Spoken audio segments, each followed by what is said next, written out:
Olá, sejam muito bem-vindos ao podcast da Escola de PI. Eu sou Bernardo Filgueiras, professor nos cursos de patentes e de softwares aqui na Escola de PI, host desse episódio do nosso podcast. E hoje, pessoal, eu trago aqui novamente dois especialistas no mercado que a gente quer trazer para vocês aqui como até uma possibilidade para você, procurador, estar atuando, que é o mercado de jogos, mercado de games. Melhor falar games porque a gente está no mercado global, e não só nacional. E temos dois convidados ilustres aqui, que são o Tamir e o Luiz. Pessoal, muito obrigado pela presença de vocês. O Tamir é da Cocu e o Luiz é da Wildlife, duas empresas brasileiras que têm muita influência no cenário tanto nacional quanto internacional, já desenvolveram diversos jogos. E eles estão aqui um pouquinho para trazer um pouquinho da experiência deles, trazer um pouquinho da vivência, tanto antes com outras empresas, mas também como que eles estão hoje, falar um pouquinho das empresas deles, e também trazer para você, procuradores, alguns insights valiosos de como é trabalhar, atuar, advogar, enfim, para essas empresas, no mercado de jogos, como que é esses ativos intangíveis que eles produzem, que estão toda hora ali, a propriedade intelectual está permeando esse mercado. Então, pessoal, primeiramente queria agradecer a disponibilidade de vocês, a presença, e apresentem-se para quem está assistindo a gente. Luiz. Eu primeiro?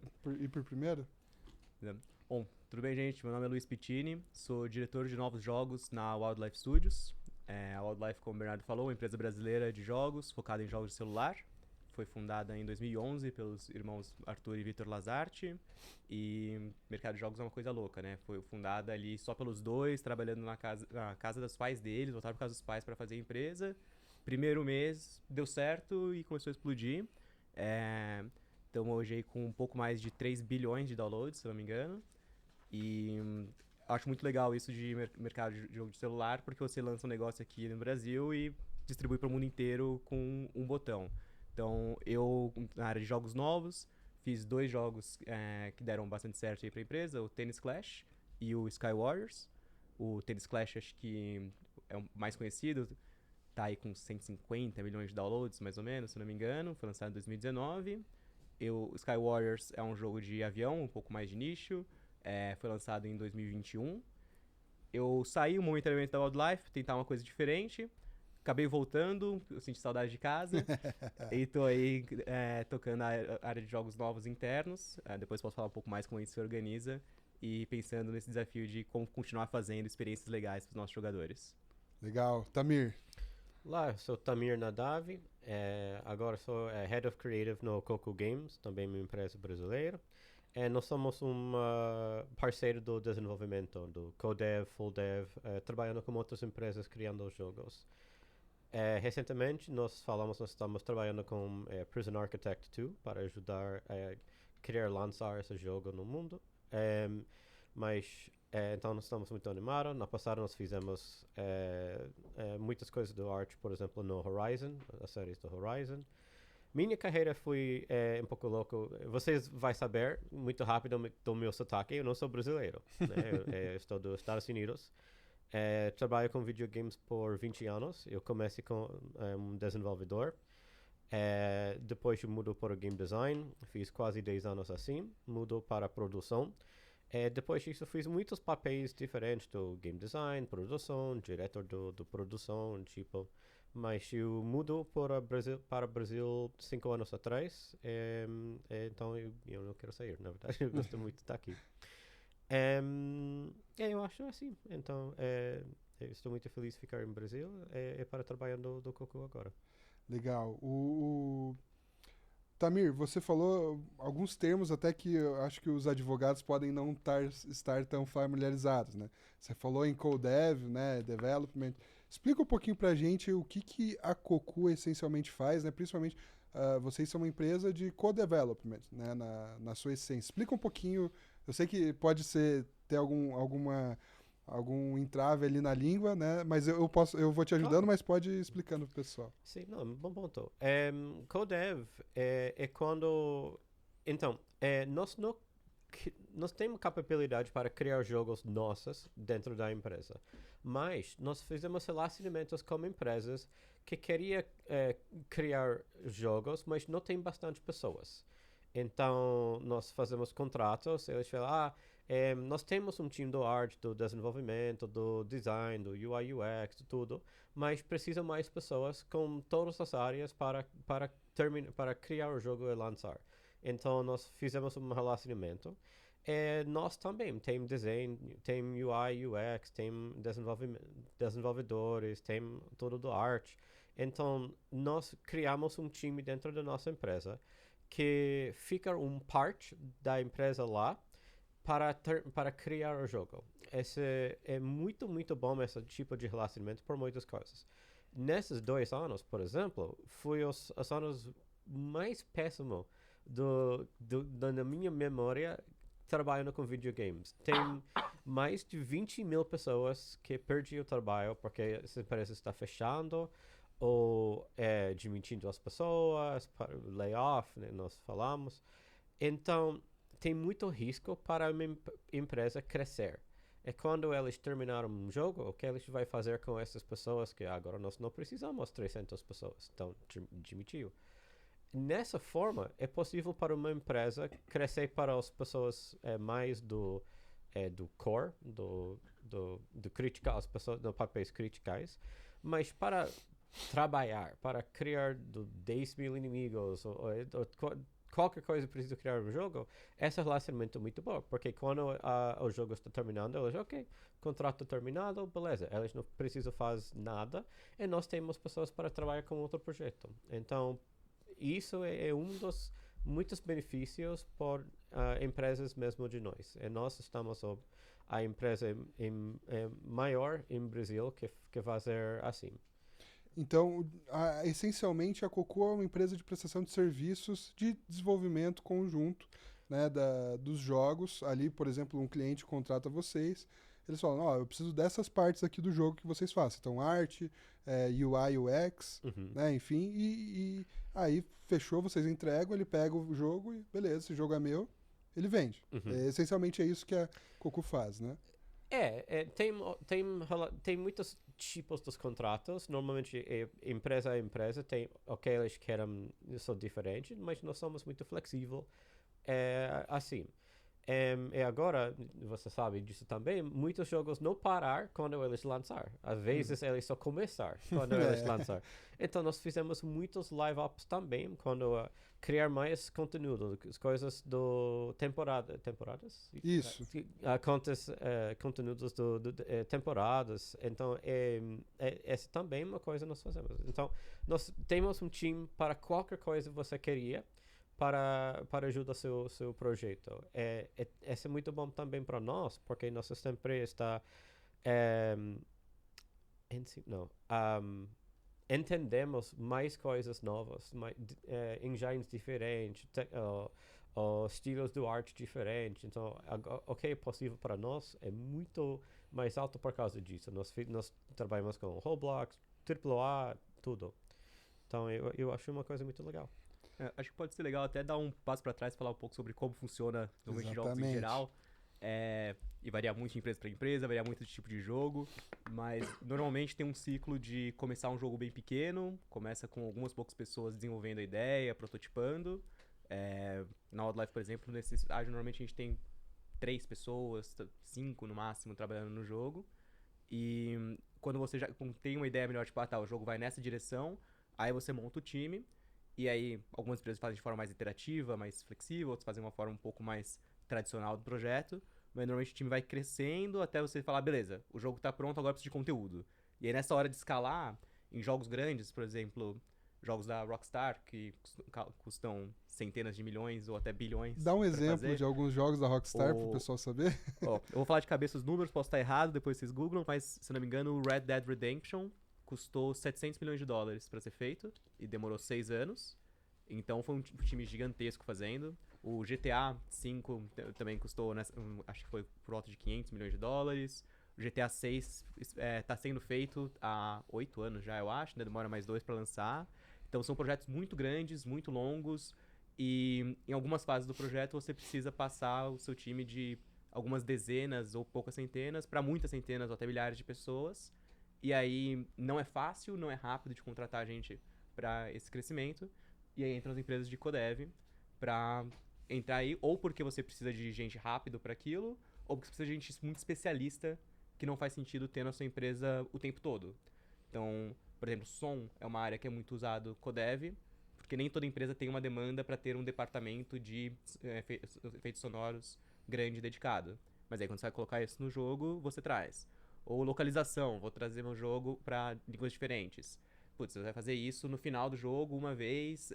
Você vai sempre trabalhando isso ao longo do jogo, né? Mas são coisas que muito especializadas que vale a pena você trazer uma empresa de codev para ajudar. E isso eu vejo que também obviamente, que é mais barato, né, para a empresa. Essas empresas grandes fazem os jogos que a gente chama de AAA, né, os jogos, as grandes franquias, né? Então, por exemplo, GTA, Red Dead Redemption, até um FIFA da vida, né? Então, eu vejo que o mercado de jogos, né, pessoal, ele é global.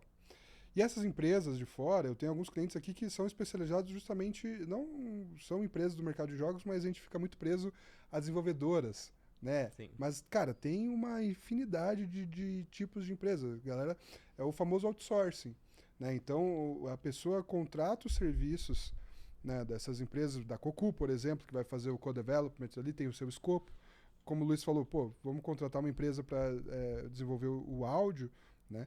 Então aí já entra a parte também contratual, né? Você estabelecer esses contratos, essas negociações, você prevê com quem que vai ficar a propriedade intelectual disso, porque muitas vezes, por exemplo, se for uma desenvolvedora mais independente, né, a gente chama de desenvolvedoras indie, às vezes o cara não tem tanto dinheiro, né, para contratar, e aí ele fala, cara, vamos trabalhar na parceria aqui, vamos fazer o famoso revenue share, né? Então, um pouquinho a propriedade intelectual continua minha, mas eu te pago ali um pouquinho da receita que é gerada com o jogo, né? Então, isso a gente vê menos com empresas grandes, acredito, né, que vocês trabalham ali com um projeto fechado, e mais nas empresas desenvolvedoras indie, né, e independente do tipo dessas empresas, pessoal, do tamanho, todas vão precisar de um advogado, uma pessoa especialista para saber fazer esses contratos, né, que a gente sabe que às vezes você vai negociar com uma pessoa da China, vai falar com uma pessoa dos Estados Unidos, então você precisa ter o conhecimento internacional também, como que você vai lidar, ver se tem tratados também com esses países sobre propriedade intelectual, sobre, sei lá, a arbitragem, ter uma câmara arbitral especialista, né? Então veja como esse mercado é global, né? Vocês já nascem globais, né? Vocês podem estar atuando com qualquer empresa de qualquer lugar do mundo, né? Você, por exemplo, Luiz, você disse que a Wildlife, né, a Wildlife, pessoal, então o Luiz já apresentou, ela é uma empresa, né, unicórnio, né, a primeira empresa unicórnio do Brasil do mercado de games, se não me engano, né. Então, o unicórnio, se você não está familiarizado em 2024, bem-vindo ao podcast da explicação, né. A empresa unicórnio, pessoal, um unicórnio é o quê? Já tem um valuation, né, de mais de R$1 bilhão, $1 bilhão de dólares, desculpa, $1 bilhão. Então, aí vejam que então é muito mais que R$1 bilhão, né? Então vejam o gabarito do pessoal que a gente está falando aqui no nosso podcast. E vocês, o tamanho da empresa de vocês e pela dimensão que vocês têm hoje, vocês também não têm só atuação aqui no Brasil, né? Vocês têm fora também, não tem? Sim, então a Wildlife, ela acredita muito que o talento está distribuído no mundo inteiro. Então, por uma parte grande do crescimento da empresa, a gente pensava que, a gente ainda acredita nisso, tem muita gente talentosa aqui no Brasil que não tem oportunidade tanto quanto teria se tivesse nascido nos Estados Unidos ou na Europa. Então, vale a pena a gente investir em achar esse talento aqui no Brasil, treinar esse talento, ensinar para eles como fazer jogos, aprender junto como fazer jogos até. A maior parte das pessoas sênior até da Wildlife começou o primeiro emprego na Wildlife, tipo, vou aprender como fazer jogo aqui na raça. E aí a empresa cresceu muito nessa estratégia. E aí, quando a gente fez a rodada de investimento lá em 2019, que teve esse primeiro valuation de unicórnio, foi a oportunidade da gente expandir para fora e achar talento de fora também, para vir com experiência, de já ter trabalhado em jogos grandes, em empresas grandes de jogos, e trazer jeitos diferentes de fazer isso. Então, hoje, o nosso principal escritório é aqui em São Paulo. A maior parte das pessoas estão no Brasil. Mas a gente tem também estúdios, a gente chama de estúdios in a box. São estúdios parceiros, mas que estão dentro do ecossistema Wildlife, espalhados pelo mundo. Então, eu não vou lembrar todos de cabeça agora, eu acho que a gente está com 8, mas a gente tem nos Estados Unidos, a gente tem na Europa, a gente tem na Turquia, e a gente acha talento nesses lugares e faz um acordo, usando os advogados, de, tipo, ó, você vai desenvolver aqui uma coisa junto com a Wildlife, dentro do ecossistema Wildlife, e vamos ter um compartilhamento aí de resultado depois disso. E aí, com isso, com que a Wildlife consegue alavancar estar no Brasil, alavancar ter esse talento aqui que a gente acha que é subutilizado na indústria de jogos, na indústria de tecnologia em geral, mas também não se fechar ao resto do mundo, também pegar talento de fora, aprender o que eles estão fazendo. Então, a língua oficial da empresa é inglês. Foi uma decisão difícil lá atrás, quando a gente falou, putz, tá, aí a gente tá perdendo talento no Brasil, porque na época a estimativa era que só 6% do Brasil falava inglês. Aí a gente falou, pô, a gente vai falar 94% do Brasil agora, não pode mais trabalhar na Wildlife. Ou para trabalhar na Wildlife a gente vai dar um curso de inglês. Então até eu mesmo, tipo, já me considerava fluente em inglês, aproveitei a oportunidade e fiz um curso de conversação com a Wildlife para facilitar essa troca, essa fluência. Mas a gente achou que valeu a pena, a gente conseguiu trazer gente de fora, aprender. E aí você também traz como fazer melhor jogos para esse público, né? Então, acho que a nossa receita hoje, eu não sei se eu posso falar o número exato, mas Aí fica a teu cargo. Mas é low digits, baixos dígitos percentuais do Brasil. Porque o Brasil, no geral, é por volta de 1, 2% do mercado de jogos. Então, a maioria das empresas tem por volta de 1, 2% da receita do Brasil, porque você não, a não ser que você faça um jogo de bingo pro Brasil, ou um jogo de truco, uma coisa muito específica, se lança o jogo, o Brasil vai representar a mesma coisa no seu jogo do que qualquer outra coisa. Então, a gente tem que saber também, putz, o que um americano, um europeu, um chinês, um japonês procura num jogo, como agradar essa cultura, e ter essas pessoas na empresa ajuda também nisso.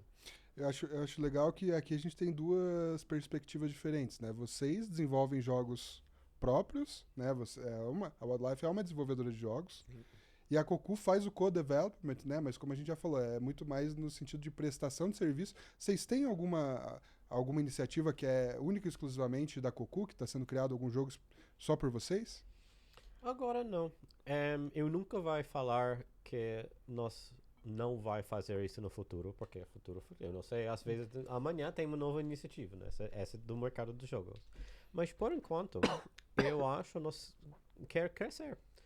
Ajuda mais parceiros ao mesmo tempo, faz projetos mais grandes ou com mais tempo, mas não tem essa iniciativa. Eu acho, dentro da empresa tem muitas pessoas que faz coisas pequenas, indies, mas fora do Cocu. Nós gostamos dessas iniciativas porque também é um bom jeito para as pessoas aprender mais das tecnologias do mercado, ou novos tipos do art, ou novas técnicas do game design. Mas dentro da empresa nós não queremos agora criar um jogo especificamente só do Cocu. Provavelmente o que vai mais próximo dessa coisa é quando nós fazemos full dev também. Então, uma empresa quer criar um projeto, eles têm um dinheiro e nós fazemos um pitch, criar um jogo com um API de uma outra empresa, por exemplo, um IP do Microsoft ou algo. Então, faz o relacionamento e nós criamos o jogo inteiro por essa empresa. Mas nós fazemos isso também. Então. E normalmente a propriedade intelectual fica com quem? Normalmente do cliente. Nós não temos direitos por os IPs. E, na verdade, esse é muito mais fácil, porque nós não precisamos só cuidar do IP, mas a criação, a legislação, a organização dos contratos, tudo é responsabilidade do cliente. Nós não vai falar nada sobre esse IP, nós vamos fazer respeito. A empresa faz uma assinatura, é só isso. Bem seguro na nossa casa, né? Se eu puder só adicionar uma coisa Claro. antes de a gente entrar mais nessa parte de propriedade intelectual, acho que do ponto de vista de indústria brasileira, é muito legal o co-development, porque é um jeito que esse talento que eu falei que é subaproveitado no Brasil consegue aprender e se desenvolver em jogos. Então, a gente vê muito isso em vários mercados de desenvolvimento, no Brasil, na Turquia, no Vietnã, até na Coreia do Sul, uns anos atrás, se voltar, muitas empresas não tinham a capacidade técnica e não tinham o capital para arriscar fazer um jogo próprio, e começam como developments. E aí vão aprendendo, vão conseguindo capital, vão desenvolvendo talento. Em algum momento, ou a empresa como um todo pivoteia e começa a fazer jogos próprios. Várias empresas aqui no Brasil começaram assim. Ou até as pessoas da empresa se sentem mais confortáveis e já têm até mais currículo e saem para trabalhar em jogos próprios. Então, se você... Eu não vou citar nomes, mas se você olhar as empresas grandes de jogos brasileiras ou os principais talentos de desenvolvimento brasileiros, muitos começaram a carreira em co-development ou outsourcing. Então, eu acho que é um jeito legal até de a gente ter um trickle-down de skill dos países mais desenvolvidos. Então, a gente não consegue inicialmente começar já fazendo um jogo AAA para bater de frente com empresas americanas e europeias. Tá, 15, 20 anos atrás o Brasil começou a fazer co-development. E as pessoas foram aprendendo, foram ficando mais sêniores, foram ficando melhores. Hoje a gente tem empresas boas que fazem jogos, pessoas boas que fazem jogos, e muitas começaram no co-development. Ontem a gente conversou aqui com outro pessoal também, e eles também eles são estúdios que desenvolvem jogos também, mas eles trabalham muito com licenciamento, né, na verdade uma marca procura eles e eles desenvolvem o jogo para essa marca ou fazem inserções em outros jogos, por exemplo, Roblox e tal, né? E uma coisa que eles trouxeram de interessante, né, é que 82% das empresas no Brasil hoje elas fazem outsourcing, né? E isso eu acho que está muito intrínseco também com a realidade do mercado brasileiro e do brasileiro em geral, né? Que, cara, primeiro eu preciso pagar minhas contas, né? Sim. Primeiro eu preciso sobreviver nesse mercado para depois eu conseguir, né? Então, por exemplo, eu vou começar a prestar serviço para fora, vou receber em dólar, né? Às vezes sou só eu na empresa, eu vou começar a contratar mais pessoas para elas ficarem aqui full time, recebo esse dinheiro para esse projeto e esse dinheiro já financia meu próximo projeto, que daí eu vou começar a desenvolver, né? Vou aprender os erros que eu tive. Porque muitas vezes, e eu vejo isso bastante também com os trabalhos que a gente faz nas associações de jogos regionais do Brasil. É a questão da educação em games do Brasil, né? Que tem poucos lugares que oferecem algum... Não sei qual que é a sua formação, Luiz. Eu sou engenheiro de produção. Engenheiro de produção. Com mestrado em gestão. Eu fiz lá fora o Engineering Management. Nada a ver com jogos. Aprendi tudo on the job. Na raça, né? Na prática. E você, Tamir? Eu fui no Full Sail, uma universidade especificamente para videogames em Estados Unidos. Nos Estados Unidos. Mas agora eu fiz as palestras por universidades mesmo de PUC.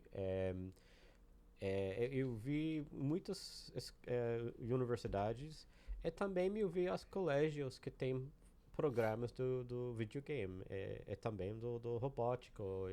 Para mim é uma sonho para ver essas coisas. Então, mas sim, eu acho 5 anos atrás foi muito difícil. Então, mas crescendo muito rápido. A paixão que eu vi em Brasil sobre videogame eu nunca vi isso nos outros países. Isso eu acho porque o Brasil está terceiro no mundo com jogadores. Tem China, Estados Unidos e Brasil. Equador não é perto.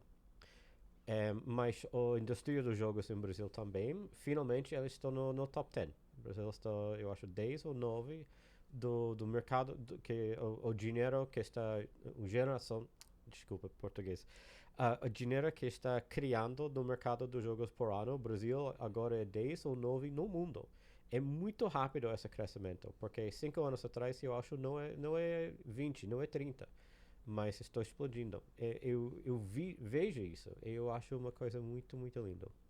A gente está vendo na pele agora o mercado se desenvolver, né? Porque justamente há 3, 4 anos atrás, quando eu comecei a trabalhar com jogos, né, com o escritório, ainda assim já estava se desenvolvendo, né, mas nada comparado ao que é hoje, assim, já deu um pulo bem grande, um marco legal, né, dos games, mas eu trouxe isso porque justamente, né, isso, às vezes o cara ele faz ciência da computação ali, algum de software, ele, cara, adoro jogos, vou para essa área, mas aí tá, e a arte? Como que você vai fazer? Como que você vai fazer ali negócios, né? Então é muito interdisciplinar, né, o conhecimento que a pessoa precisa ter, ou enfim, vai atrás de sócios, né, para dar essa liga na empresa para ela começar a se desenvolver. E eu acho que muito disso que a gente está conversando é justamente, cara, vou começar a prestar serviço com o conhecimento que eu tenho, o resto eu vou aprendendo na prática, porque não tem nenhuma especialização, nada que eu possa fazer, ou se tem, cara, eu prefiro aprender na prática, né? Porque às vezes o curso ali não dá tudo que ele quer, enfim. Mas eu trago esse ponto aqui também porque eu acho que a tendência é cada vez mais crescer a quantidade de desenvolvedores, né, de jogos no Brasil, e não só de outsourcing, né? Porque daí as empresas vão estar mais maduras, enfim, né? O que vocês veem disso, da questão de estar aumentando ali principalmente desenvolvedores indies, né? Cada ano que passa a gente vê mais empresas desenvolvedores indies. Vocês têm contato com alguma delas? Como jogador, tenho. Aí, tá mais, financiando a galera, isso aí. mais do que como prática de negócio, mas tem, por exemplo, um jogo que não é inteiro brasileiro, mas tem uma desenvolvedora brasileira, é o Celeste, que é uma pérola linda, não sei se você conhece. É um jogo de plataforma muito bom, história legal, jogabilidade legal, perfeito. Comprei sem nem saber que era de uma brasileira, aí eu achei legal, fui atrás pra ver quem tinha feito, e nossa, tem brasileira na equipe. Tem o Dandara, que também tem uma coisa parecida. Putz, agora de cabeça eu vou até evitar de falar muito, mas tem muitos jogos legais. Eu acho que quando você começa a entrar nos jogos mais indie, em geral eles têm mais espaço para fazer o jogo mais como arte e menos como produto comercial. Porque tem sempre que entrar nesse equilíbrio, né? Acho que, assim como filme, assim como todas as outras formas de arte, você quer ser entretenimento, você quer ser um produto comercial, mas também tem aquela vontade de fazer algo mais artístico. Então, como jogador, eu gosto muito de explorar esse lado dos indies brasileiros. Acho que tem bastante coisa legal saindo, acho que bastante coisa que tá pra sair também. Como negócio, eu continuo jogo mobile, free to play, game as a service, que é o que eu sei fazer. Legal. Para mim, por causa do nosso trabalho, nós temos relacionamentos com jogos mais pequenos, indie, AA, e também AAA, não somos só AAA, nada assim. Mas para conexões, eu gosto muito dos jogos indies do Brasil. Eu espero que em 5 anos, o Brasil vai criar um jogo AAA. Eu espero que sim. Mas agora, eu acho 90% é indie ou A. Mas eu vi jogos que AAA que eu gosto também do Brasil. Tem um jogo, claro que agora estou esquecendo o nome, tipo... Mas aqui em São Paulo tem uma castilha na Rua APA. Rua APA é São João. É um jogo de uma escape room, murder mystery, jogo em português que lança no Play 4.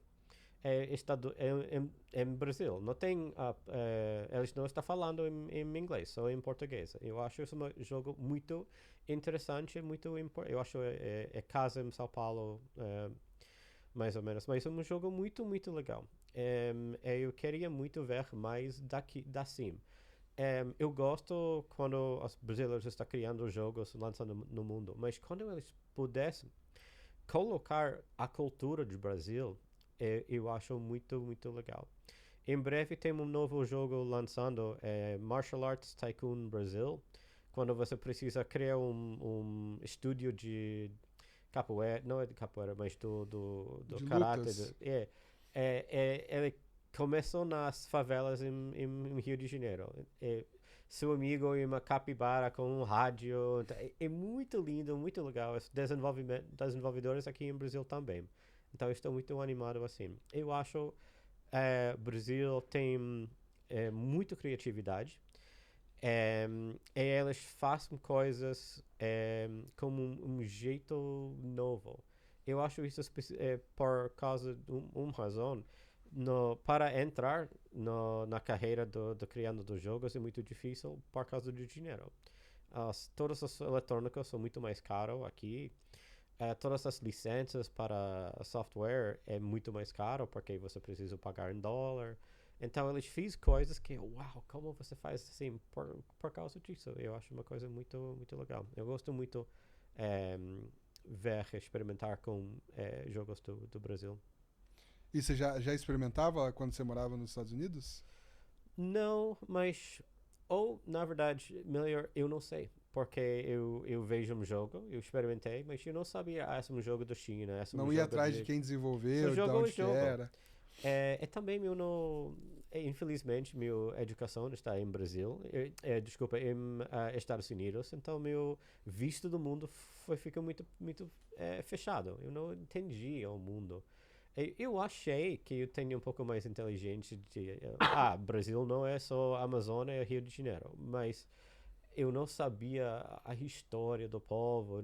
Tem muitas coisas que eu não conheci até eu mudou para o Brasil. Agora, todo dia descobrir uma coisa nova. Eu acho isso uma coisa muito incrível. E que desafios gerais vocês enfrentam ou vocês veem no mercado de games no Brasil hoje? Quais desafios assim que você, cara, a gente precisa resolver isso daqui pra gente começar a andar mais rápido ou a gente atingir algum objetivo que a gente tá buscando, que pode ser um jogo tipo A, enfim. Quais desafios que vocês veem hoje no mercado? Olha, eu acho que tem uma coisa de tempo mesmo, que, putz, mesmo se você fizer tudo certo, demora. Então, acho que tem uma história muito legal de uma empresa, Supergiant Games, que é a empresa que fez o Hades.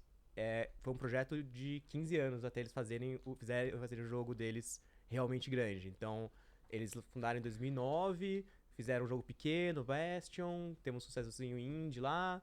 Aí, com eles aprendendo disso, eles fizeram o Transistor. Aí, eles aprendendo disso, fizeram o Pyre, acho que é o nome do terceiro, que é um pouquinho maior. A empresa foi crescendo. E aí, finalmente, depois de mais de 10 anos, lançaram o Hades, que foi um sucesso, ganhou o jogo do ano. Só em computador fez mais de 300 milhões de dólares de receita, ainda lançou em console também. Então, demora pra você desenvolver talento, pra você desenvolver confiança. Eles continuaram indie o tempo inteiro.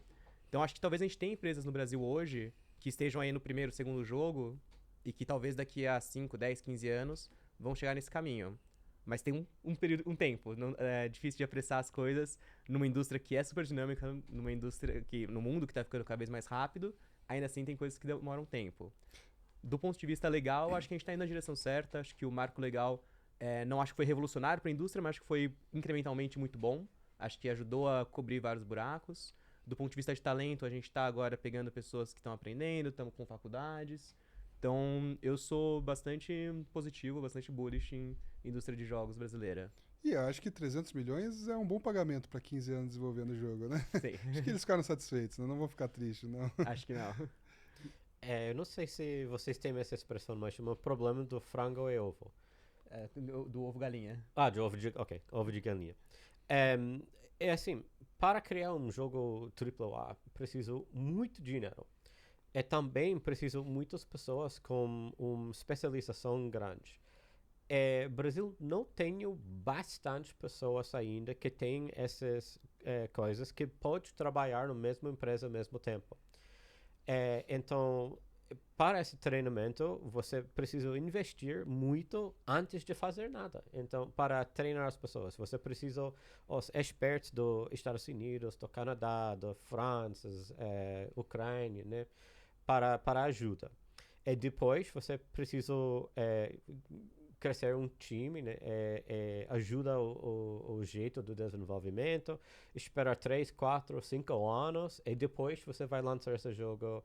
Espero que tudo vai bem, ganhar muito. Mas, então, muitas pessoas não querem fazer essa risca ainda, porque não sei que essa vai bem no futuro. Então, isso é muito, muito difícil por causa disso. Mas eu acho, o que está acontecendo agora? Então, tem muitos brasileiros contratados como empresas dos Estados Unidos ou do Canadá ou outros lugares, porque por causa do real, dólar ou euro é mais baixo. Elas estão recebendo esse treinamento, trabalhando com essas empresas fora. E com o tempo, eles falam, ok, agora estou pronto para criar uma coisa dentro do Brasil. Mas essa está acontecendo agora, mas só preciso um pouco mais. E depois, quando o primeiro jogo lança, e foi bem, depois as empresas vão começar a crescer, depois as pessoas vão investir para criar mais empresas aqui em Brasil. Mas só precisa essa primeira. E para fazer essa primeira, você precisa desses investimentos. Então, é difícil. Acho que tem um desafio do Brasil como um todo que afeta jogos, não só que a gente tem juros altos, inflação alta e baixo nível de educação, talento geral. Então, afeta todas as indústrias, afeta mais a indústria de tecnologia, acaba afetando a indústria de jogos também. Acho que não é, obviamente, nada fácil resolver isso, mas para o lado de ter investimento, para ajudar no capital, isso atrapalha bastante. Eu não sei se não é regras, mas as coisas aqui em Brasil, por exemplo, sobre isso, mas em Estados Unidos, em outros países, tem muitos incentivos do governo para criar uma empresa do arte, para criar uma empresa do filme, para fazer essas coisas. Eu lembrei, quase 10 anos atrás em Brasil, nós estamos falando como um governo em Brasil para criar essas iniciativas para, se você criar uma empresa dos jogos, você vai receber esses descontos nos seus impostos, X, Y. Eu não sei essa situação agora. Então, agora com o Marco Legal tem, então acho que isso, até se quiser complementar depois, mas isso eu acho que é algo muito positivo do Marco Legal. A gente... O jogo sempre ficava meio no meio do caminho de várias indústrias. Então, eu gosto de falar que jogo é uma indústria criativa, é uma indústria de arte, facilitada por software. Não é uma indústria de software. O software é uma ferramenta, tecnologia é uma ferramenta para você fazer algo criativo, algo de arte. E aí, por causa disso, a gente nenhum nem outro ministério olhava pra gente. Agora, com o Marco Legal, deixou claro que não. O jogo é uma indústria criativa. Então, todas as coisas, não todas, mas a maior parte das coisas que favorecem, que incentivam cultura e arte no Brasil, agora podem ser usados por empresas de jogos. Ao mesmo tempo, também reconheceu que é uma indústria de tecnologia, que é uma indústria que desenvolve software, que desenvolve técnicas novas de software. Muitas das coisas que depois vão para animação, que vão para simulador, começam na indústria de jogos. Então, também facilitou de ter incentivos que antes eram restritos a indústrias de tecnologia mais puras, agora também podem ser usados por empresas de jogos.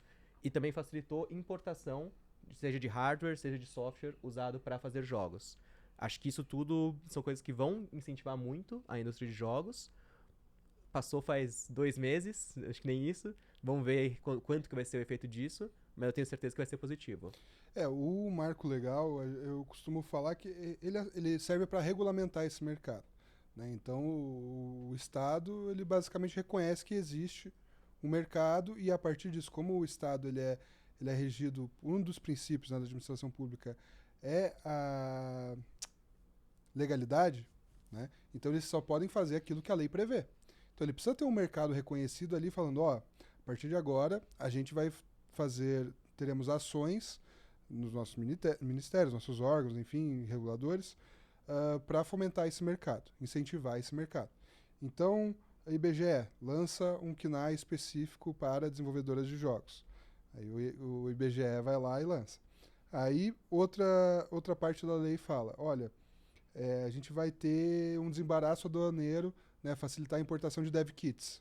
Então, a Receita Federal, a alfândega, eles vão emitir uma portaria, uma resolução, qualquer que seja, falando, vai ser de X% essa redução de imposto aqui, né, a gente vai ter essas facilidades para vocês. Não é nada específico que o Marco Legal já dispõe, mas ele prevê já que existe esse mercado e serão feitas ações para favorecer esse mercado. O que a gente tem hoje não é tão igual aos Estados Unidos, que fala, se você criar uma empresa de software, você vai ter isenção disso. Mas o Marco Legal pode, né, é o primeiro caminho para a gente ter isso. Hoje, o que a gente tem? A gente tem algumas leis que, como o Luiz falou, ela reconhece esse mercado como sendo tanto do audiovisual quanto da tecnologia. Então a gente tem, por exemplo, a lei do audiovisual, que daí as empresas de games, enfim, quem investir em games vai poder ter um desconto ali, algum abatimento de uma alíquota de algum imposto, assim como a lei Rouanet.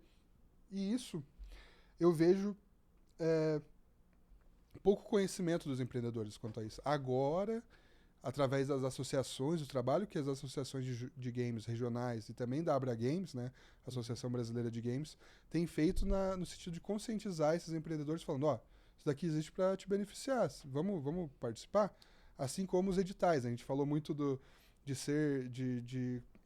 estúdios indies começarem a crescer agora e terem essa incerteza, ter que pagar as contas e tudo mais. Cara, por que o cara não vai atrás também desses editais, né?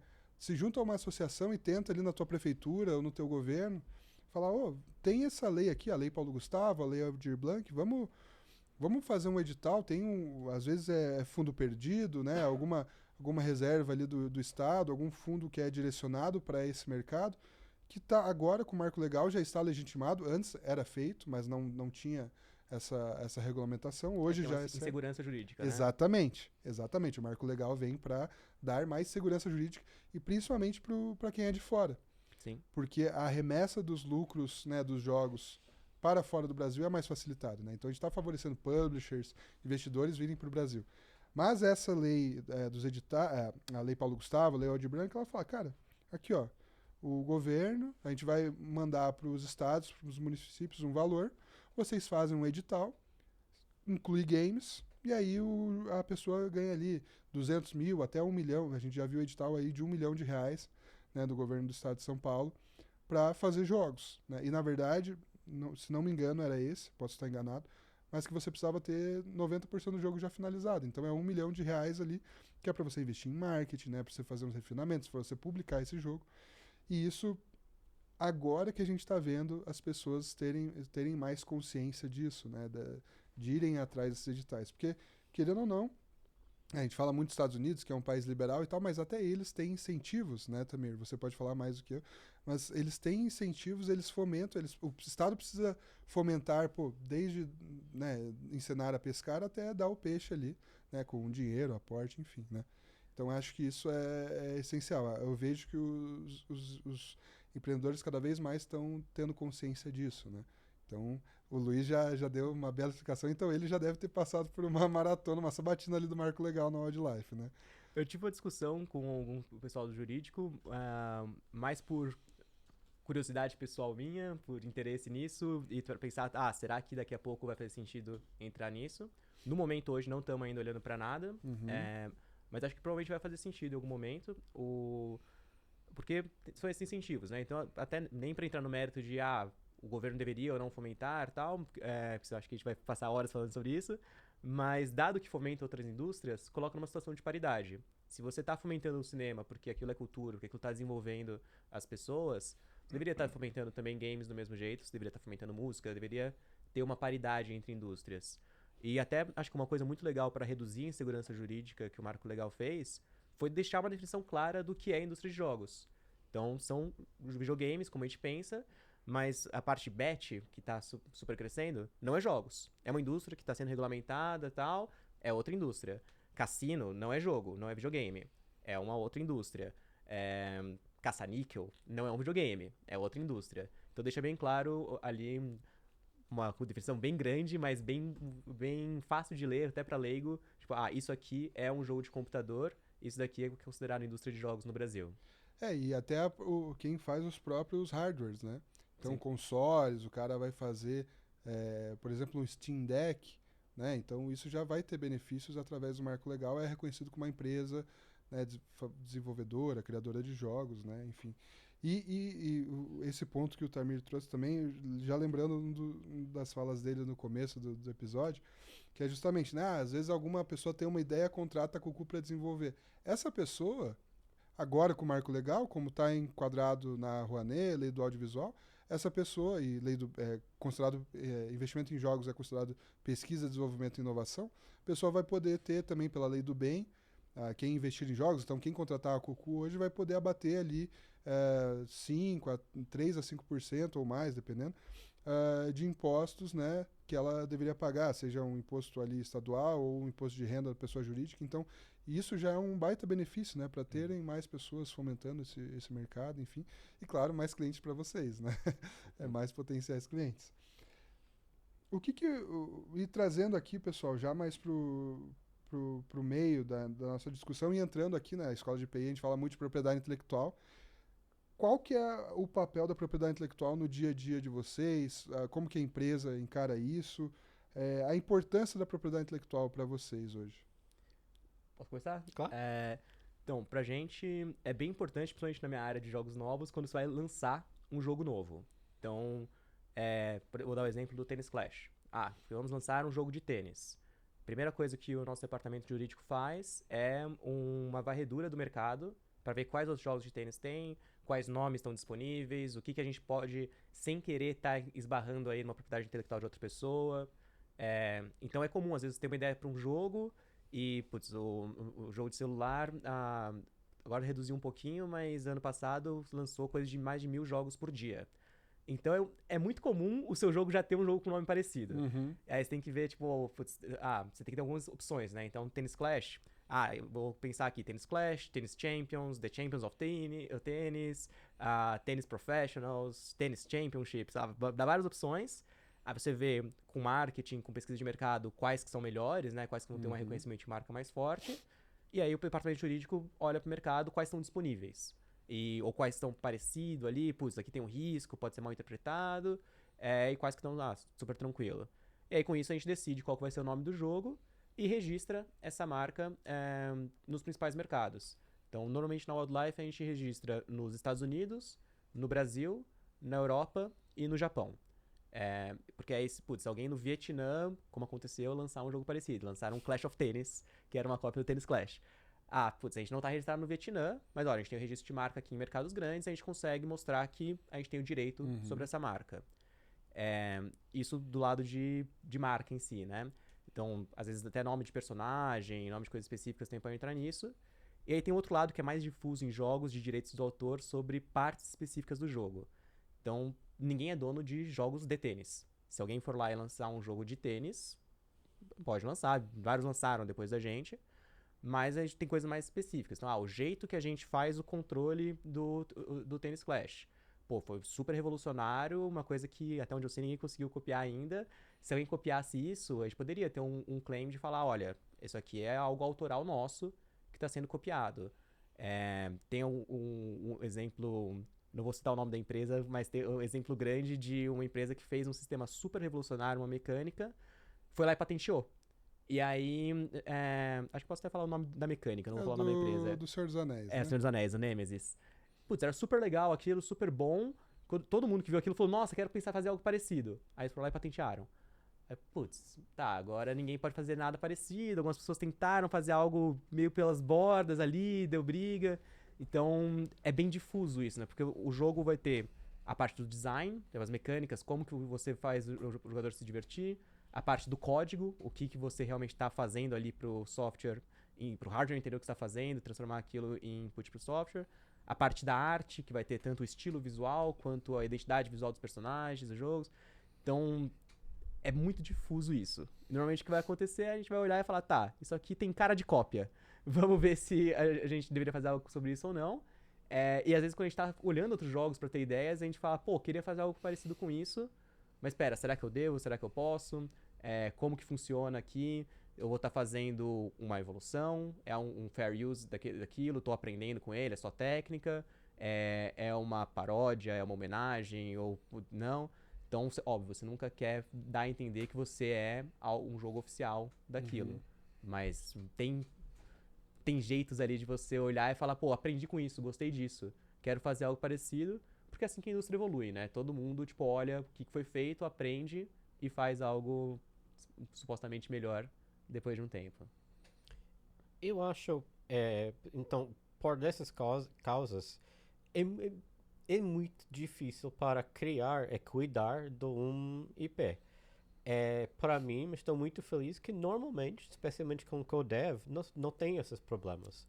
O que tem esse PE é o cliente. Eles criaram uma ideia, eles cuidaram dessa ideia. Nós só precisamos ficar com respeito. Não fala nada, faz qualquer coisa para cuidar dessa coisa. Então, para nós, o PE, ele é nosso chefe.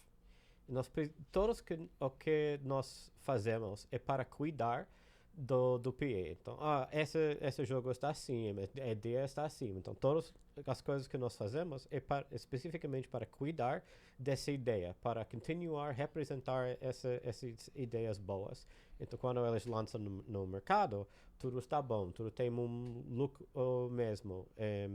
Não mesmo. Parecido. Consistente. Obrigado, junto. Então, para nós, PE é nosso chefe. Nós precisamos fazer tudo mesmo disso. Então, é um relacionamento mais saudável para nós, mas eu acho que ajuda. Normalmente, nós só estamos ajudando no visão do PE, mas eu vi outras dificuldades assim. Em minha carreira antes disso, mesmo eu tinha todos os mesmos problemas para a pesquisa, para o que está uma marca, o que está não possível marca porque é uma tecnologia comum, tipo, é muito difícil.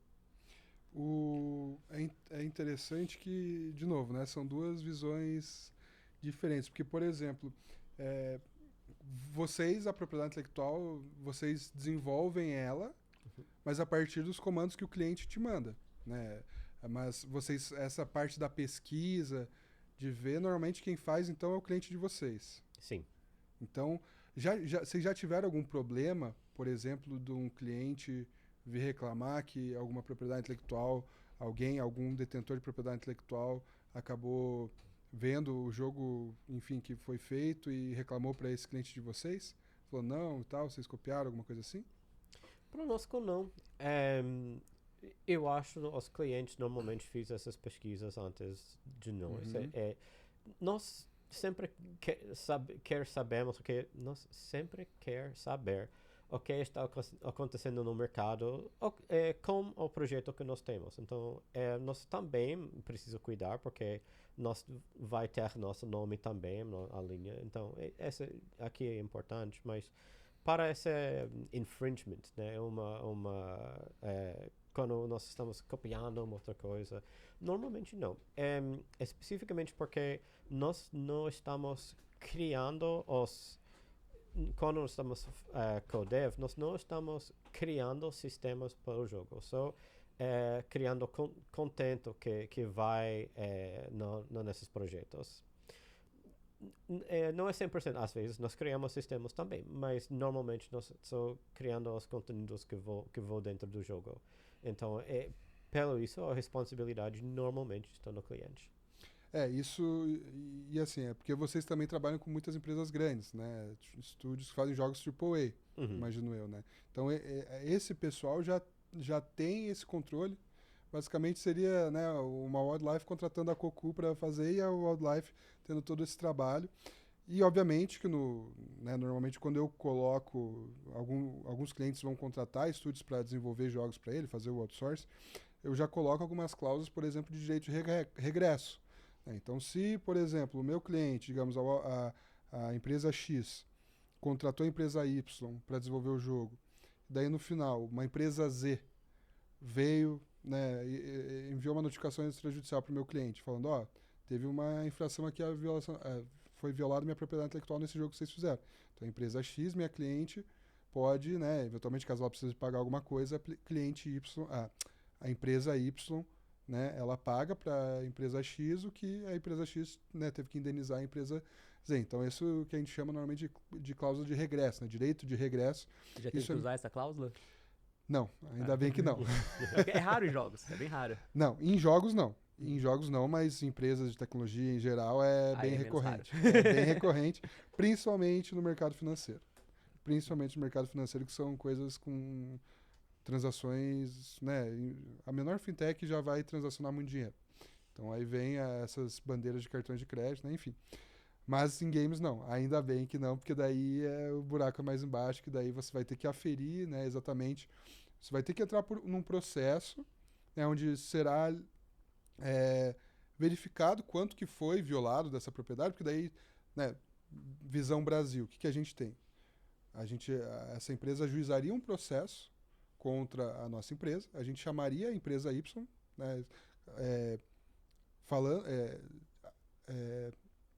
ativando essa cláusula de direito de regresso, e aí sim, no processo seria aferido ali quanto exatamente que foi a violação. Então, se teve danos para a empresa, quanto que ela deixou de ganhar por essa cópia. Então, um jogador comprou o jogo tal, sendo que ele queria comprar outro jogo, né? Se foi uma violação de marca, alguma coisa assim, ou até de direito de autor, né? Então, isso é aferido em uma liquidação de sentença que a gente chama, né? Que é o quê? Você precificar aquilo que normalmente é difícil você precificar na hora que você está ajuizando o processo. E da parte da wildlife, né? Vocês têm todo esse cuidado. E eu queria saber, Luiz, como que vocês fazem para criar... Você falou que às vezes tem uns jogos que vocês querem, né? Pô, gostamos desse jogo, queremos criar algo parecido. Como que vocês fazem? Principalmente para não violar justamente essas propriedades intelectuais, né? Legal. Então, normalmente quando a gente fala isso, o que eu tô pensando é em mecânicas do jogo, Uhum. ou em estratégias de progressão do usuário, que a gente chama de metagame, que é o jogo em torno do jogo. Isso são coisas com direitos de autor muito difuso. Então, vou dar um exemplo que talvez o pessoal conheça, o jogo de tiro em primeira pessoa, o Doom. Eu acho que o original é de 93, mais ou menos da minha idade. E foi o primeiro jogo que revolucionou, tipo, jogo de tiro em primeira pessoa. Todo jogo nos últimos 30 anos que fez isso usou coisas que o Doom desenvolveu ou que popularizou. Então, não dá pra falar que eles copiaram o Doom. Eles aprenderam com o Doom. E aí, quando foi fazer jogo de tiro em primeira pessoa em console, eu não lembro nem o nome do jogo, mas foi no Nintendo 64 o primeiro que pensou em fazer 2 analógicos, que um controla o movimento e um controla a câmera. O primeiro jogo que fez isso falhou, foi fracasso, que as pessoas não entendiam o que estava acontecendo. O segundo jogo que fez isso foi um pouco melhor, e aí, se não me engano, GoldenEye foi o que popularizou, mas não foi ele que criou, então ele estava copiando alguém. Outros jogos, independentemente, tiveram ideias parecidas, hoje todo jogo usa isso como padrão. Então esse tipo de mecânica, normalmente, em mobile, por exemplo, uma muito comum é você ter 2 joysticks no celular para movimentar num mundo 3D. Eu não consigo nem falar quem foi o jogo que fez isso primeiro. Eu consigo falar que tem aqui 5 jogos que de cabeça eu acho que fazem isso bem. Eu vou olhar esses 5 e falar, beleza, acho que vou aprender um pouco mais com esse, vou fazer um pouco mais parecido com esse. Mas é até difícil pra mim falar, tipo, eu estou copiando de alguém porque é difuso. Todo mundo faz coisas parecidas, eu vou pegar um pouco do que eu acho melhor e fazer o meu. É muito diferente de... tô tentando trazer um paralelo, acho que parecido com um cineasta copiar técnicas de câmera de outro filme. Pô, gostei aqui desse close, aproximar a câmera mudando o zoom. Ou o shot do Tarantino da câmera dentro do porta-malas. Pô, aquilo é característico do Tarantino. Mas se alguém fizer isso, você vai falar, tipo, ele infringiu o direito de autor do Tarantino? Não. É muito diferente você fazer um filme com o mesmo nome, com o mesmo personagem de outro filme. É a mesma coisa que em jogos. Você aprender com mecânicas, aprender com estratégia de monetização, aprender com estratégia de progressão, é muito diferente de você tentar se passar por um outro jogo. É muito difícil, eu acho, quando você pensa sobre direitos, o que é uma cópia e o que é uma inspiração, por exemplo. Mas eu fiz muitos argumentos na internet sobre isso, né? Sempre, essa é uma cópia, essa é um copy. Se eu quero criar uma coisa nova, sem inspiração do nada, a primeira etapa é para criar um universo. Então, porque todo tem uma coisa do outro jogo. O primeiro jogo tem coisa da outra coisa. Então, é muito, muito difícil para entender isso. Eu lembro, por exemplo, recentemente tem uma coisa mais grande do discurso na internet. No primeiro, eu acho, janeiro, sobre Palworld. É o mundo explodido. É um copy de Pokémon. Então, é muito parecido, né? Mas é um copy ou não? Essa é uma propriedade do Nintendo. Se é um copy, Nintendo vai fazer algo, porque ela está famoso para o time de advogados. Né? Tem Mario, Luigi, advogado, do Nintendo. Mas eles não fiz. Eles vejam um pouco e faz nada. Então, se Nintendo não fez nada, não é um copy. É só uma inspiração, tem muitos paralelos, mas só isso. É muito, muito difícil para aprender essas diferenças. Pelo mundo inteiro. Eu também. Eu vi coisas assim, eu acho essa um copy. Não, é minha inspiração. Ou contrário. Isso porque é muito, muito importante entender o que é seu PI e o que só é seu jeito para fazer uma coisa. É muito difícil para aprender todas as regras. Tipo... E só o exemplo do Paul Ward é engraçado porque um dos diretores da companhia postou algo sobre isso na internet falando, olha, a gente não se inspirou em Pokémon, a gente se inspirou nesse outro jogo que é anterior a Pokémon. Então, se a gente é uma cópia, Pokémon é uma cópia desse jogo também. Porque é isso, tipo, o conceito de capturar criaturas e batalhar com elas. Putz, tem muitos jogos que fizeram isso, vários antes de Pokémon. Tem o Digimon, que também por muito tempo falou, é cópia de Pokémon. Mas é bem diferente, né? Sim. Então, é isso.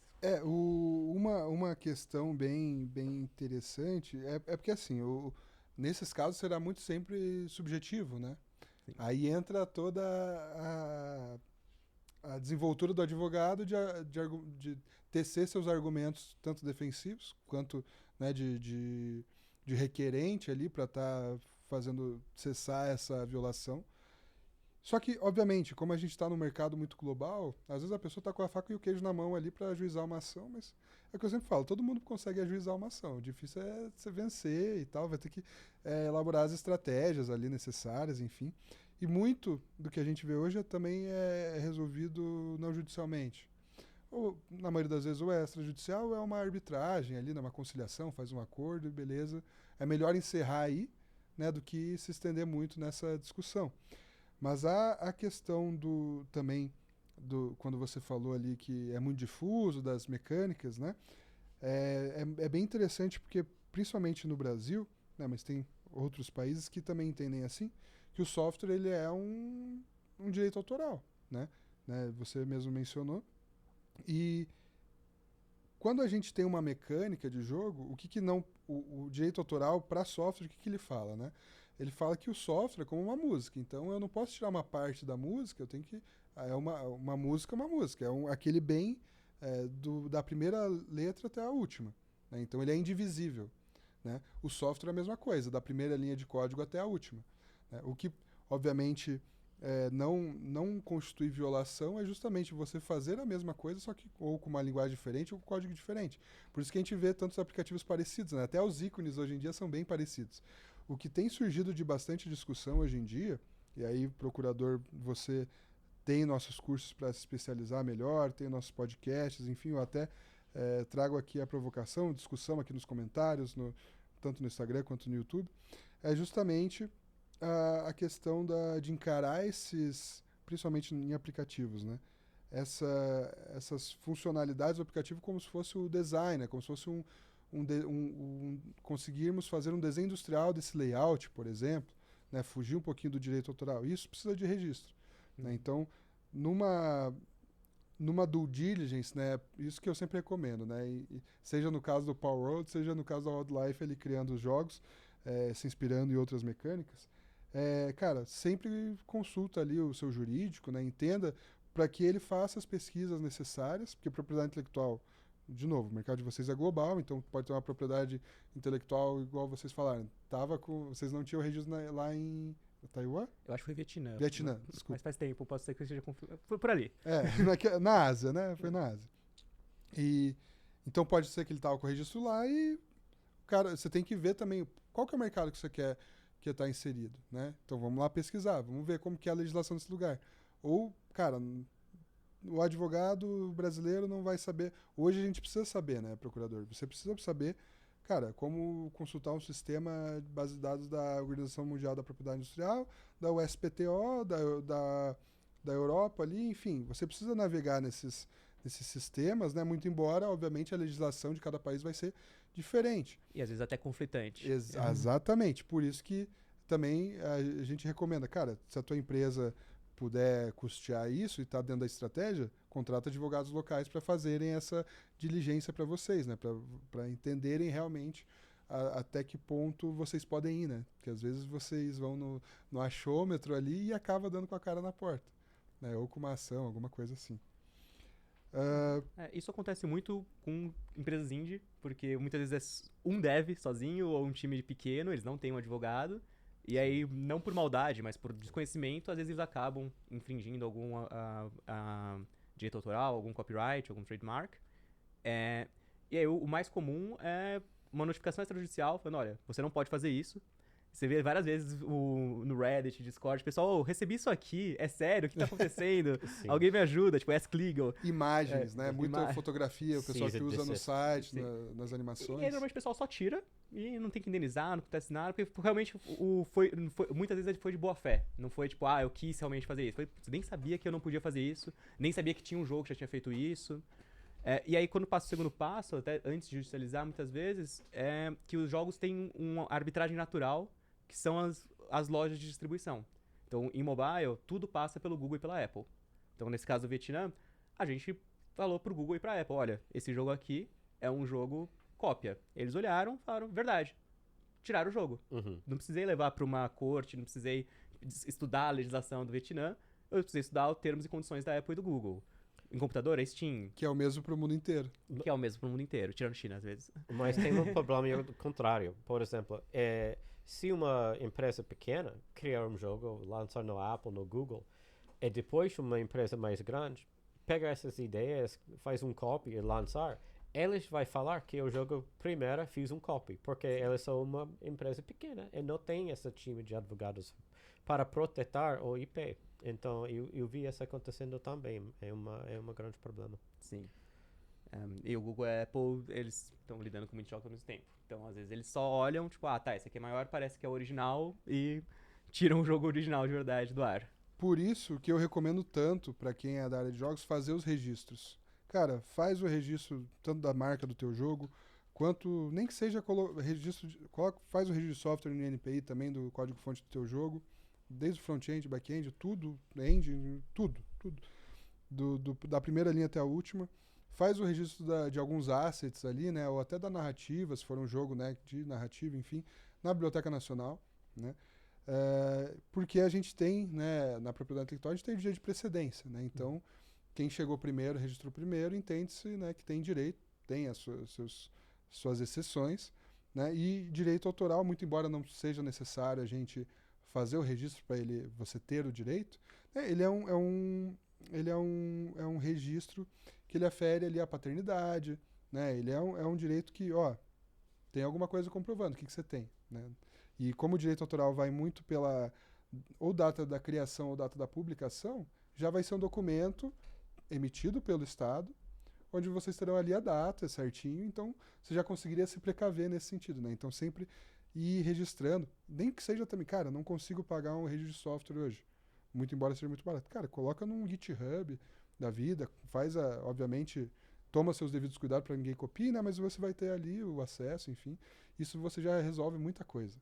É muita coisa mesmo. Vocês têm algumas práticas de propriedade intelectual na empresa de vocês, de seguir certinho, de registrar? Como que é feito? A principal preocupação costuma ser com o nome do jogo. Uhum. E a gente registra, quando a gente tem a decisão, esse vai ser o nome do jogo, ou esse vai ser o principal nome do jogo, porque às vezes tem subtítulo, né? Mas a marca vai ser essa. E a gente começa sempre registrando no Brasil, o mais cedo possível. Porque mesmo que depois o jogo não vá pra frente, mesmo que não dê certo, aí não precisa registrar nos outros países. No Brasil é mais fácil, porque a gente tá aqui, é mais barato também, e aí a gente já tem essa precedência. Então, se precisar depois uma eventual arbitragem ou litígio em outro país, eu consigo referenciar esse registro no Brasil e falar, olha, lá em 2022 eu tinha esse registro no Brasil. Pô, só registrei nos Estados Unidos em 24, porque não fez sentido, ou não registrei nos Estados Unidos, mas eu tenho essa precedência. Então, sempre tem essa base legal de falar, pô, essa aqui é uma criação original minha, foi feita em tal ponto, mesmo que eu só tenha publicado no seu país depois, ou que não tenha publicado nesse país, tenha ficado só no Brasil, eu tenho ali a precedência. Legal. E vocês, né, Cucu? Para nós não é muito um problema, porque nós não estamos criando PE normalmente, mas no passado, outras empresas que eu trabalhei, nós fizemos mesmo do que ele falou. Minha sugestão também é para ver coisas do IA. Ok, IA está, por exemplo, faz uma reverse image search, como a arte você criou, e ver se tem outras coisas com o mesmo estilo, outras características. Também para ver, eu tinha um ponto aí, agora estou me perdendo, mas é muito fácil para as pessoas criar coisas com IA agora. Então, pelo isso, é muito perigoso o que as outras pessoas estão criando e falando que essa é minha ideia, essa é minha ideia também. Então é importante saber o que IA está criando agora para não ter pessoas que vai falar suas coisas dentro deles também. Mas é difícil. Isso vai ser um pepino pra você, hein? Como é que funciona a propriedade intelectual por algo que foi criado por inteligência artificial generativa? Olha, isso está sendo uma discussão absurda, né? E eu até tenho recomendado, a gente tem clientes aqui que, como contratam muito prestador de serviço, a gente já coloca no próprio contrato, quando o cliente quer, né? A gente coloca, olha, você não vai poder usar nada de inteligência artificial. Não, já teve clientes chegando pra gente falando, não, o cara pode usar 20%. Cara, eu falei, ou é tudo ou é nada. Porque esses 20% pode te dar um problemão, né? E assim, é mais fácil cortar do que admitir qualquer parte. Porque assim, ele usou qualquer partezinha, já é a possibilidade de você rescindir o contrato, o cara pagar uma multa. Né? Então isso a gente já coloca de pronto nos contratos para que não sejam utilizados, para não dar margem para erro, porque não tem segurança jurídica. Justamente por isso. A discussão hoje em dia é justamente, né, se a inteligência artificial ela pode ser detetor de direitos autorais, se é a pessoa que fez o prompt ali para executar a inteligência artificial, se é a empresa que dá inteligência artificial. Minha opinião sincera, tá? Eu acredito que não tem a discussão não é sobre quem é o real titular, sabe? Porque a inteligência artificial será utilizada independente. A discussão será das implicações dessa utilização, dessa violação. Quem que vai ter que pagar? Vai ser a pessoa que deu prompt ali e não tomou os devidos cuidados? Vai ser a empresa que desenvolveu a inteligência artificial? Não vai ter que pagar nada? Né? Porque isso realmente é uma coisa nova, né? Eu confesso até que eu não estou acompanhando tanto, assim, tá tendo discussões até de um marco legal de inteligência artificial, né? Tá péssimo. Mas... Oi? O texto tá muito ruim, É? espero que melhore muito ainda. Mas a minha visão, tá? É que essa discussão até é muito nebulosa, assim, porque a gente não sabe quais serão as decorrências disso, né? Qual que é a tua visão sobre isso? Eu acho que você vai sempre vir do lado mais conservador de evitar risco, né? Como advogado. Eu sou sempre o cara que vai querer risco. Exatamente. Eu tenho uma preocupação com confidencialidade. Então, se eu estou fazendo um jogo e eu coloco o ChatGPT para fazer parte do código, ou uso o Midjourney para fazer uma imagem, essas empresas têm acesso ao meu processo criativo. Elas podem usar isso para outras coisas, elas podem, tem um problema aí que não está muito claro de confidencialidade. Mas do ponto de vista de, fiz uma imagem com o Midjourney e usei isso no meu jogo, ou usei isso como base para o meu jogo, ou até usei pedaço de código escrito pelo ChatGPT no meu jogo. Ou no caso do Photoshop, que tem a ferramenta de Content Awareness, né? Aquilo é IA. Uhum. Usei aquilo pra acertar alguma coisa no meu jogo. Tá tão amplo o marco legal da IA no Brasil hoje que filtro de Instagram pode ser considerado IA do jeito que tá escrito ali. Então, fiz aqui uma melhoria numa imagem aqui usando uma ferramenta automática. Isso tudo pra mim parece muito legítimo. Acho que parece muito ruim para todas as indústrias criativas tentar proibir isso totalmente. Agora, como que vai regulamentar isso de um jeito que faça sentido? Eu tô muito feliz que eu não sou legislador nem advogado. Eu vou continuar usando enquanto puder. Quando tiver alguma lei, algum advogado falar, olha, isso aqui não pode mais, eu paro de usar. Pode falar também. Tá, obrigado. Nós não usamos IA para nada que nós mostramos ao cliente, mas essa tecnologia existe. Eu estou bem infeliz sobre como ela está criando, lançar no mundo, mas ela existe. Não, é impossível colocar na caixa, né? Então é importante para as pessoas saber como essa funciona. Então, para mim, essa mesmo que você falou, né? É muito interessante ver as opções, o que é possível, o que vai ficar possível em 6 meses, 1 ano, 5 anos. Não tenho ideia o que vai GPT ou IA em 1 ano, né? Mas para o primeiro momento, uma empresa mostrar uma coisa de IA no mundo, essa empresa está falando do mundo, nós usamos IA. Essa agora é uma frase bem profunda. É muito perigoso. Então, eu não quero nós falarmos isso agora. Mas a tecnologia existe, então é bom saber criar nesses anos, nesses meses, as regras para usar e criar um novo normativo, né? Em jogos, uma coisa que já tá usando bastante IA e tá muito controversa é voice acting. Você fazer dublagem usando IA. E aí, de vários jeitos diferentes, né? Então, um jeito que parece legítimo pra mim é você pega um ator pra fazer a língua original, por exemplo, em inglês.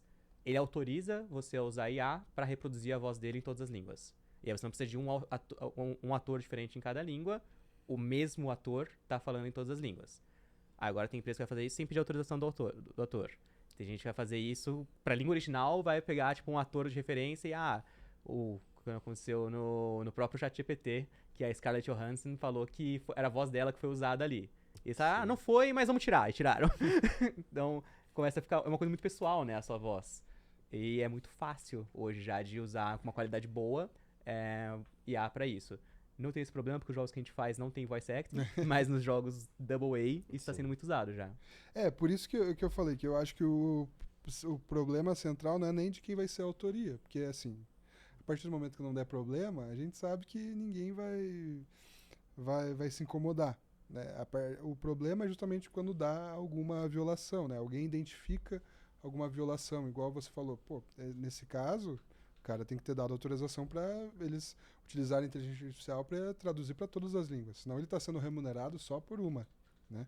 Muito embora ele vai aparecer para um monte de gente, isso é direito de uso, imagem, voz, né? Enfim. Mas a questão também da tua primeira fala ali, eu até te esqueci, desculpa. Antes disso estava falando... Falei sobre usar Photoshop, ferramentas generativas. Isso. Isso já vem sendo utilizado. Sim. Né? A questão é justamente quando tem essa violação. Então, se vai que a inteligência artificial ela se baseou, que ela está na internet, ela vai buscando o que ela tem de base de dados ali. Vai que ela buscou ali e copiou uma parte de um quadro famoso, por exemplo, né, para fazer uma arte para você. Aí sim, o problema vai ser de quem que é a responsabilização? É da pessoa que utilizou a IA e fez um comando que não deveria? É da própria IA, né, da empresa, né, ou não tem nenhuma violação? Né? Porque para mim, assim, a primeiro momento, eu não sou nenhum especialista em inteligência artificial, não estou acompanhando, mas o que eu vejo é, cara, você fez o prompt ali, o ChatGPT está no teu código, beleza, você não é dono do ChatGPT, você é dono daquilo que ele desenvolveu. Então, primeiro você tem que identificar nos termos de uso ali, nos termos que tem, independente qual que seja o nome, nessas plataformas de inteligência artificial, o que eles falam sobre propriedade intelectual. Tudo que o ChatGPT desenvolver é da OpenAI ou é de quem está usando o ChatGPT, por exemplo, né? E a partir disso, daí vai ter essas decorrências. Eu acredito que quem fez o software, você só facilitou o seu trabalho, né? Você facilitou o seu trabalho com uma inteligência artificial ali e ela te deu, enfim, mais agilidade, teve um ponto, um insight ali, um comando que ela te ajudou, enfim, mas você vai continuar sendo o autor. É você que fez o trabalho ali por trás. Ou pode ser que, enfim, o próprio comando da inteligência artificial não seja protegido, não seja de ninguém. Né? Então, a discussão, para mim, por isso, justamente quanto ao teu ponto ali, é justamente, a discussão não vai ser essa. Eu acho que a discussão maior vai ser de quem é a responsabilidade por isso, em caso de violações. Né? O problema que eu vi, esse é um bom exemplo desse problema, sempre inovação existe antes das leis. Exatamente. Então, por isso nós chamamos de Wild West. Né? Entrar uma nova fronteira, agora as leis estão criando, como explicar, os direitos, tipo, mas até as leis estar certo, está fazendo qualquer coisa que eles pudessem na hora, porque só tem esse tempo pequeno para fazer qualquer coisa. Eu até eu vejo que até a própria discussão do marco legal da inteligência artificial no Brasil foi feito rapidamente. Teve menos tempo de maturação ali de um mercado do que, por exemplo, de games. né, que estava há anos ali e nada ia para frente, até de startups, tecnologia no geral, né? Então eu vi que o legislativo está com bastante cuidado e vê essa questão como muito importante, porque ela tem justamente muitas decorrências, né? Muitos problemas podem estar ocorrendo, o mercado precisa ser regulado realmente. Sim. Mas será que até que ponto será que também não precisava dar uma maturidade maior para as empresas, né? Obviamente, a gente quer dar segurança jurídica, mas a gente entende, cara, a inovação sempre vai vir antes. Não tem como acompanhar. É uma coisa orgânica, né? Não tem como o direito, o legislativo, as leis, enfim, acompanharem, né? Tudo tem discussão, enfim, tem que ver os pontos. Então isso é um ponto bem importante. Assim, quem sabe as inteligências artificiais elas precisam se desenvolver mais, essas empresas, para a gente ver o que a gente faz. Ou pode ser um risco também, um tiro no pé, né? De ter muito problema, muita insegurança, enfim. E o mercado justamente morra porque não tem uma regulamentação, enfim. Eu acredito que não seja o caso, né? Mas então cuidados têm que ser tomados. Eu acho que é um problema também que muitos legisladores às vezes têm uma reação sempre à inovação que é proibir. Tá, não entendo isso, parece perigoso, e tem vários riscos, vou proibir. E aí você tá fazendo com que o Brasil fique para trás, porque os outros países vão regular e vão continuar usando, e você tá botando um monte de gente na ilegalidade, porque as pessoas vão continuar usando no Brasil, mas de uma forma ilegal. Então acho que tem uma pressa, é um assunto que tá demandando muito, as pessoas estão muito preocupadas com as eleições, principalmente, né? Que acho que é um tema muito mais problemático do que o uso em games. Mas, ao mesmo tempo, você precisa ouvir, né? Então, o Marco Legal dos Games foram, acho que, 4, 5 anos sendo feito. Sim. Ouviram muito bem o pessoal da Abra Games. Olharam, tipo, putz, como isso é feito em outros países. Foi um trabalho muito bem feito. Não só pelos autores iniciais, mas por todo mundo que foram os relatores e as comissões ao longo do tempo. Aqui não, aqui é tipo, putz, fizeram um texto lá, as big techs que estão usando isso deram um pitaco, não foram muito bem ouvidas, a galera não entende porque é uma tecnologia super complexa, super variada, então, putz, um LLM não é a mesma coisa do que um deep learning, que não é a mesma coisa do que outras técnicas, quem tá fazendo isso não entende, quem tá usando isso não entende, então acho que tá sendo algo muito atropelado, eu não tô muito otimista não, diferente do Marco Legal, que eu acho que foi uma grande vitória do nosso Foi bem legislativo. assertivo, né? Pessoal, indo para a reta final do nosso episódio, queria já de antemão de novo agradecer a presença de vocês aqui, a disponibilidade, né, tempo. A gente sabe que é uma semana corrida, né, da Gamescom, tá tendo reunião. Quando vocês estão aqui, vocês podiam estar fazendo reunião de negócio, né? O Luiz com o hackathon dele lá na Wildlife, né?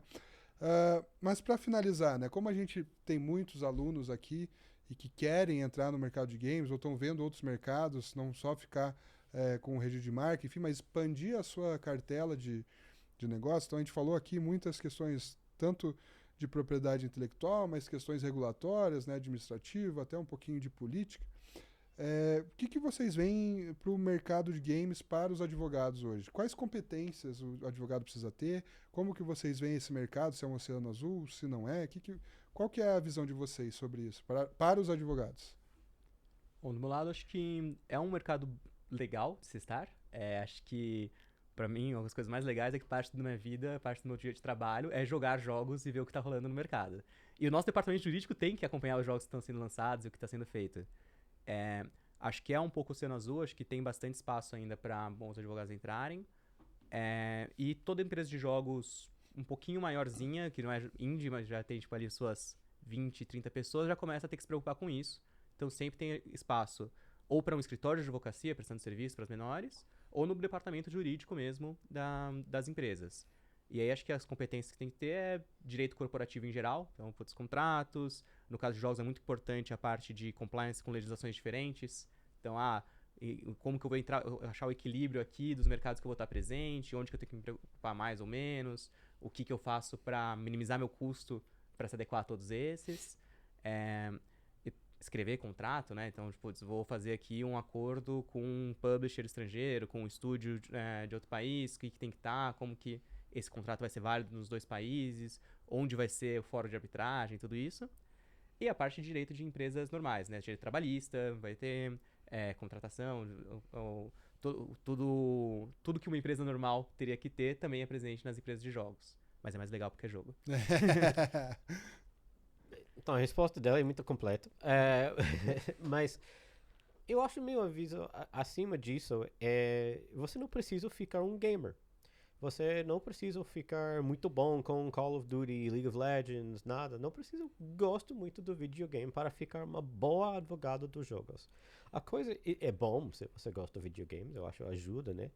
Mas para mim, eu acho se você entender por que as pessoas jogam videogame, por que eles recebem prazer jogando, você vai lutar para proteger nesse sentimento. E mesmo para mim, quando eu pensei sobre um advogado nessa indústria, é mesmo do ficar um pai. Você, ou mãe, né, do advogado. Tem um advogado? Sim, Jogada. Ok, advogado. então, pai, mãe, parente. Né? Você está cuidando uma coisa linda. Você está faz as proteções para as pessoas criar os sonhos deles. Então, pelo isso, você não precisa ficar um jogador, mas ver as coisas e entender seus clientes e por que eles têm essa paixão, essa vai ajudar muito. E é muito interessante isso, porque você não necessariamente você precisa gostar ou jogar videogame para ser advogado nessa área, mas você precisa entender o mercado, né? Então você precisa ter esse cuidado que o Tamir falou, porque também é uma obra, né? Uma obra de arte o jogo. Porque ele tem tecnologia? Tem, mas ele tem muita coisa artística ali, né? Então você tem que entender como que funciona o mercado, tanto para questão de propriedade intelectual, mas, por exemplo, cara, fazer um contrato com uma publisher, né? Vai ter ali o seu revenue share, você vai ter que elaborar um contrato para distribuição desse jogo, licenciamento, como que vai ser a questão fiscal, né, tributária, porque muitas publishers, as publicadoras de jogos, quem investe em marketing nesse jogo em troca de uma porcentagem sobre a receita, o faturamento, enfim, que o jogo traz, a maioria são de fora, né, não são brasileiras. Então você tem que entender isso, tem que saber inglês, né, para atuar nesse mercado. Você tem que saber como que é o cenário do mercado, tanto nível Brasil quanto internacional. Né? Então, quem são os principais players ali? É um mercado muito acessível. Então, aqui eu estou com dois convidados de duas empresas gigantescas aqui no Brasil.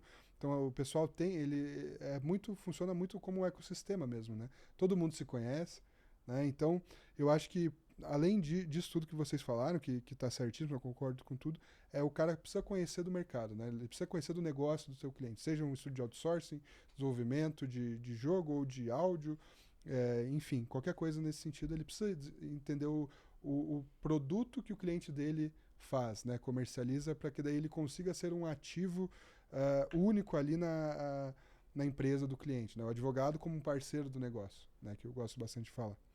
Pessoal, queria agradecer muito a presença de vocês de novo, obrigado. O conteúdo ali é excelente, tenho certeza que quem está nos ouvindo vai saber muito e vai querer se interessar ainda mais, né, pelo mercado de games. Você que ficou até agora com a gente, muito obrigado. Espero que tenha conseguido acompanhar bastante até o raciocínio, entender mais esse mercado, que você tenha se interessado, né? E aqui a gente vai ficando por aqui, né, no nosso podcast. A gente se vê aí em outra hora, tá bom? Um abraço, pessoal. Até mais. Tchau, tchau.